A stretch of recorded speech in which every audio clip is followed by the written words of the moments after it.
కానీ ఇండస్ట్రీ కానీ ఆ పని కూడా చేసినాం. అందుకే మీరు శేర్లింగంపల్లిలో ఏ డివిజన్కి పోయినా ఎక్కడికి పోయినా ఇవాళ కేసీఆర్ గారి నాయకత్వంలో మనం చేసిన పని మీకు కళ్ళకు కనబడతా ఉంటుంది.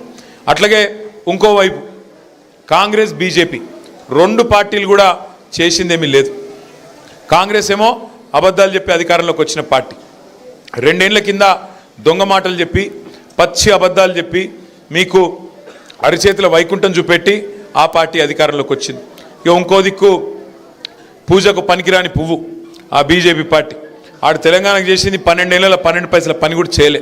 కాబట్టి రెండు పార్టీలు కూడా వాళ్ళ ప్రజలకు అర్థమైపోయింది, వీళ్ళందరూ కూడా ఉత్తోళ్ళే. మళ్ళా పెద్దలు చెప్తారు ఎట్టి పనికైనా మట్టి పనికైనా మనోడే ఉండాలని.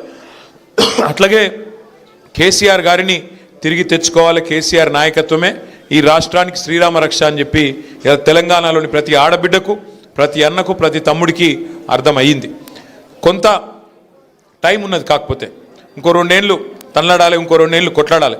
ఎందుకంటే ఒక తప్పుడు ఓటు శిక్ష 5 ఏళ్ళు.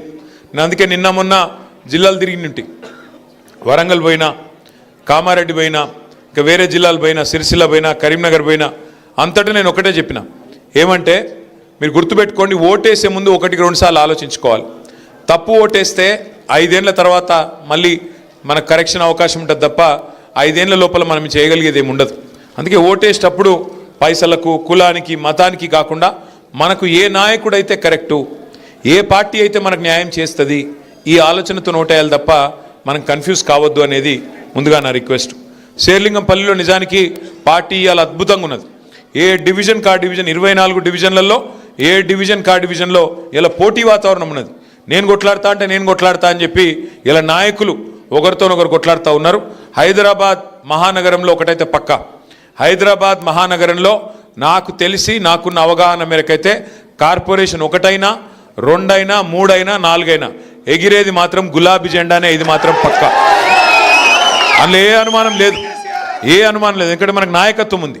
శ్రీనివాస్ యాదవ్ గారు, కృష్ణారావు గారు, మన లక్ష్మారెడ్డి గారు, అట్లాగే వివేకానంద్ గారు, బ్రహ్మాండమైన ఎమ్మెల్యేలు సుధీర్ రెడ్డి గారు మనకే ఉన్నారు, కాలేరు వెంకటేష్ గారు, ముఠా గోపాల్ గారు, ఒకరిద్దరు కాదు, గట్టి నాయకత్వం ఉన్నది. ఎవరైతే వాళ్ళ సొంత పనుల కోసం వెళ్ళిపోయినారో వెళ్ళిపోయారు. శేర్లింగంపల్లిలో గాంధీ వెళ్ళిపోయిండు, అక్కడ పక్కన రాజేంద్ర నగర్లో ప్రకాష్ గౌడ్ సాబ్ వెళ్ళిపోయిండు, ఇక్కడ దానం నాగేంద్ర వెళ్ళిపోయిండు. పోయినోళ్ళు పోయినరు, కానీ బంగారమ్మ సొంటి కొత్త నాయకులు మళ్ళీ తిరిగి కేసీఆర్ గారి నాయకత్వంలో హైదరాబాద్ మహానగరంలో పార్టీని నిలబెట్టే నాయకులు 100 మంది ఇవాళ మనకు తోడైనరు.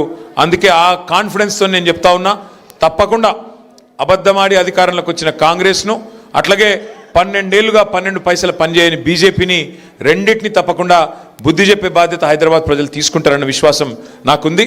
డివిజన్ బై డివిజన్ మీటింగులు పెట్టుకుందాం.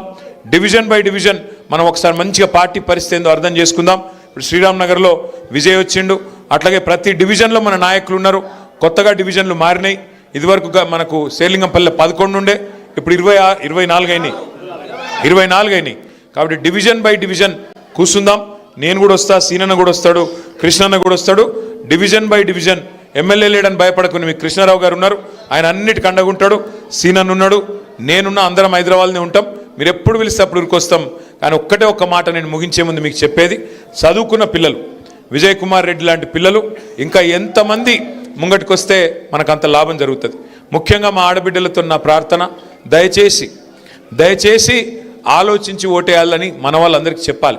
ఎందుకంటే లాస్ట్ టైం మీరు హైదరాబాద్లో మనకు ఓటేషన్, కానీ ఇవాళ రాష్ట్రం పరిస్థితి ఏమైందో మీ కళ్ళ ముంగట్నే ఉన్నది.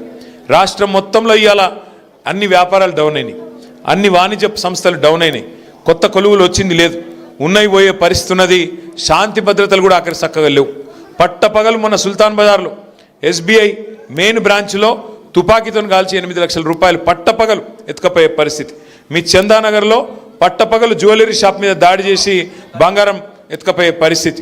పట్టపగలు మర్డర్లు అవుతున్నాయి. ఇవాళ కేసీఆర్ గారు ఉన్నప్పుడు ఎంత పటిష్టంగా హైదరాబాద్లో శాంతి భద్రతలు ఉండే, ఇవాళ ఏమైంది పరిస్థితి మీ కళ్ళ ముంగట్నే అన్నీ తెలుస్తూ ఉన్నాయి. కాబట్టి తొందరలో వచ్చే కార్పొరేషన్ ఎన్నికల్లో గులాబీ జెండా ఎగిరేసే దిశగా ఇంకా ఉధృతంగా ముంగడికి పోదాం. డివిజన్ బై డివిజన్ పనిచేసుకుందాం, సిస్టమేటిక్గా పనిచేద్దాం. ఇంతకంటే ఎక్కువ నేను మీ ఓపికకు పరీక్ష పెట్టాను. చాలా ఆలస్యంగా వచ్చినందుకు మన్నించాలని కోరుతూ, మరి విజయ్ కుమార్ రెడ్డి గారితో పాటు ఇవాళ చేరుతున్న పార్టీలో చేరుతున్న సోదరులు మరి బాలగౌడ్ గారు, చారి గారు, మదన్ గారు,